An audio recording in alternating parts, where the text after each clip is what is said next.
আচার বানানোর সময় সবসময় খেয়াল রাখতে হবে আচারটা কতটা স্বাস্থ্যকর আর আচারটা কতদিন সংরক্ষণ করে রাখা যাবে, আচারটার মধ্যে কতটা স্বাদ আনা যাবে। সো হ্যালো এভরিওয়ান, আসসালামু আলাইকুম, সবাইকে স্বাগতম পান্নার রান্নাঘরে। সবাই কেমন আছেন? নিশ্চয়ই ভালো, আল্লাহর রহমতে আমি আমার ফ্যামিলির সবাই ভালো আছি।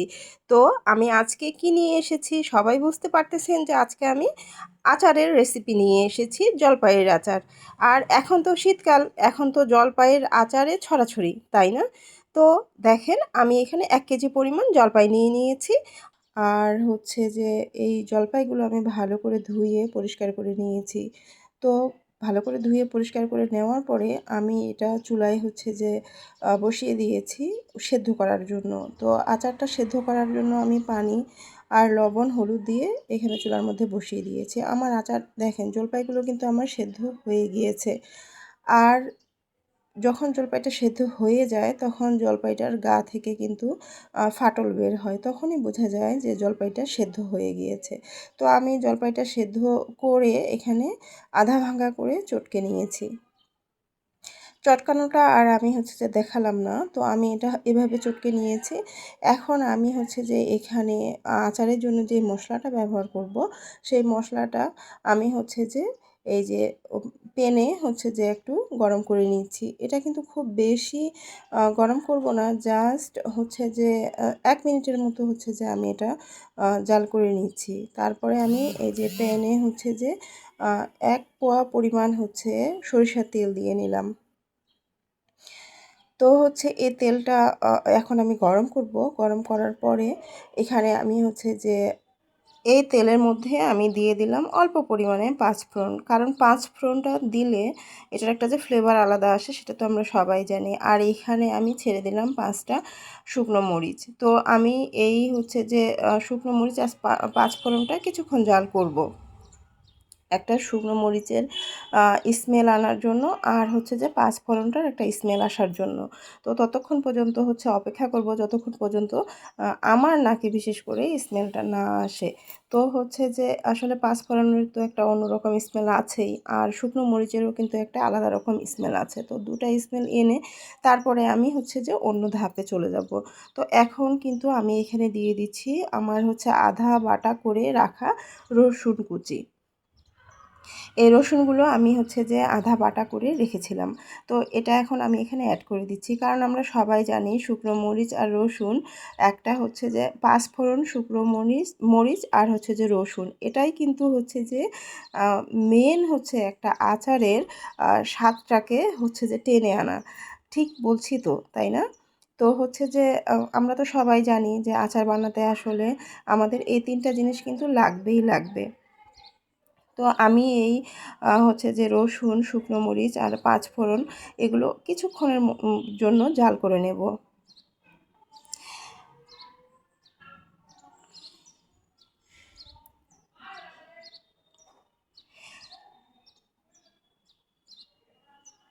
এখানে আমি এখন অ্যাড করে দিলাম 2টো তেজপাতা। সেই তেজপাতাগুলো আমি এখানে ছিঁড়ে দিয়েছি।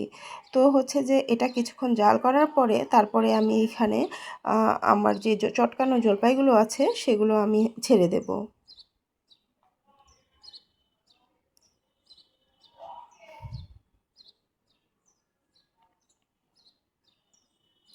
এখন আমি এখানে হচ্ছে যে জলপাইগুলো ছেড়ে দিচ্ছি, চটকানো জলপাইগুলো।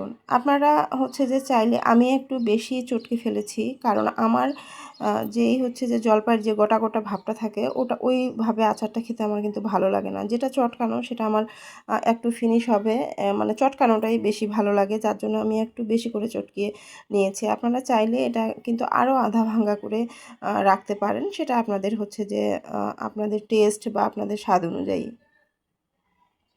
আমার এইভাবে ভালো লাগে, যার জন্য আমি এরকম করে একটু বেশি করে হচ্ছে যে চটকে নিয়েছি। তো আমি এখন এটা সরিষার তেলটার সাথে ভালোভাবে মাখিয়ে নেব।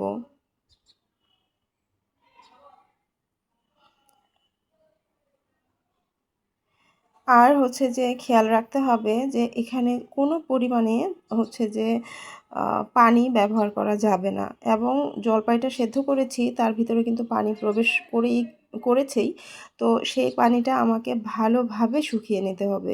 এখানে যদি আমি পানি ইউজ করি বা হচ্ছে যে পানিটা ভালোভাবে আমি শুকিয়ে না নেই, তাহলে কিন্তু আচারটা বেশি দিন আমি সংরক্ষণ করে রাখতে পারবো না। আমাকে পুরো পানিটা ভালো করে হচ্ছে যে টেনে নিতে হবে। আর এখানে আমি এখন দিয়ে দিলাম 1.5 চামচ পরিমাণ হচ্ছে যে বিট লবণ। আপনারা চেষ্টা করবেন আচারে সব সময় বিট লবণ ব্যবহার করার জন্য। বিট লবণটাতে আচারটার কিন্তু অন্যরকম একটা স্বাদ আসে। আর যদি হাতের কাছে বিট লবণ না থাকে, তাহলে এমনিতেও খাবার লবণও আপনারা ব্যবহার করতে পারেন, তাতেও কোনো সমস্যা হবে না। তবে বিট লবণটাতে স্বাদটা অনেক বেশি বেড়ে যায়।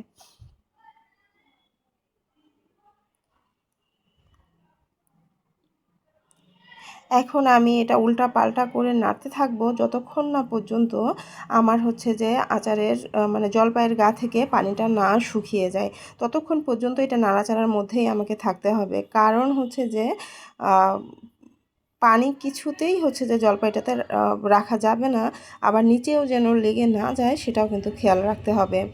আর এখন কিন্তু আমি হচ্ছে যে 1 কাপ পরিমাণ দিয়ে দিলাম এখানে হচ্ছে চিনি। আপনারা চাইলে এটা গুড় দিয়েও করতে পারেন, গুড় দিয়ে করলেও কিন্তু অনেক ভালো একটা কালার আসে, প্লাস হচ্ছে যে ওটা আরও বেশি ভালো হয়। কিন্তু আমার হাতের কাছে গুড় ছিল না, যার জন্য আমি এটা চিনিটাই আমি এখন ব্যবহার করেছি। তবে আমি চিনিটা দিয়েও আমি একটা সুন্দর হচ্ছে যে কালার না আসা পর্যন্ত আমি আচারটাকে হচ্ছে যে নাড়তে থাকবো, প্লাস হচ্ছে যে জাল করতে থাকবো। আর আচারটা দেখেন চিনিটা দেওয়ার সাথে সাথে মনে হয় যে আরও পানি ছেড়ে দিয়েছে।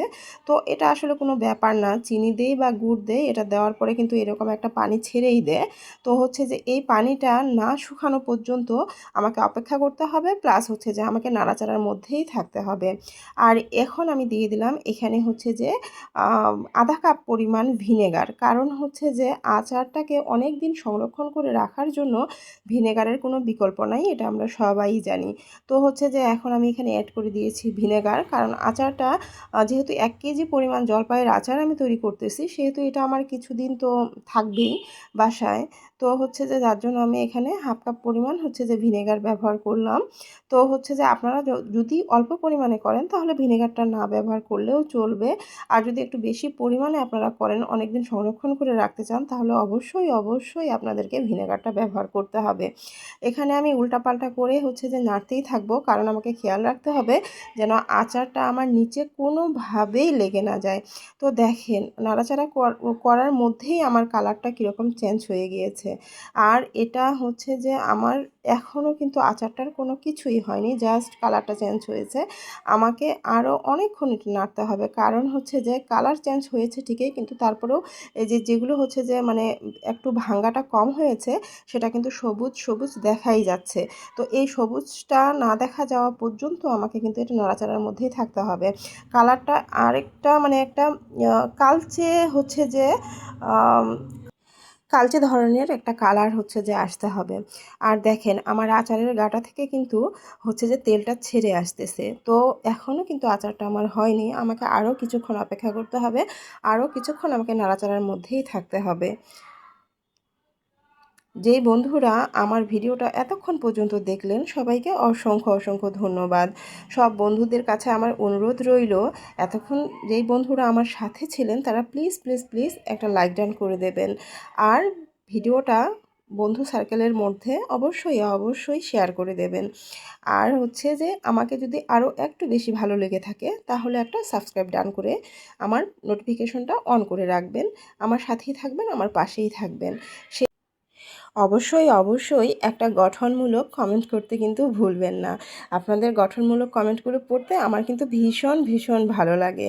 আর সেই কমেন্টের মাধ্যমেই আমি কমেন্টটা ধরে আপনাদের পরিবারে পৌঁছে যেতে পারবো।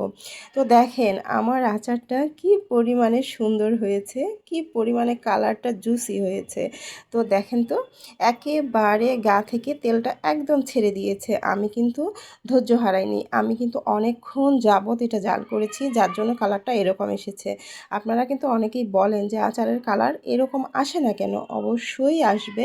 আপনাদেরকে ধৈর্য ধরে অনেকক্ষণ ধরে জাল করতে হবে, তাহলে অবশ্যই কালারটা এরকম আসবে। আর আমার পুরো আচারটা হচ্ছে তেল ছেড়ে দিয়েছে, তেল উপরে আচার আমার নিচে। এই সময় আমার মনে হচ্ছে আচারটা আমার পারফেক্টভাবে হয়ে গিয়েছে।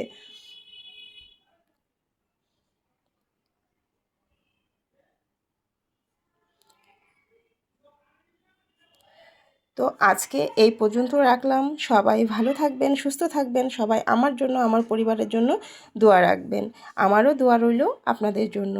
তো সবাইকে আল্লাহ হাফেজ, আসসালামু আলাইকুম।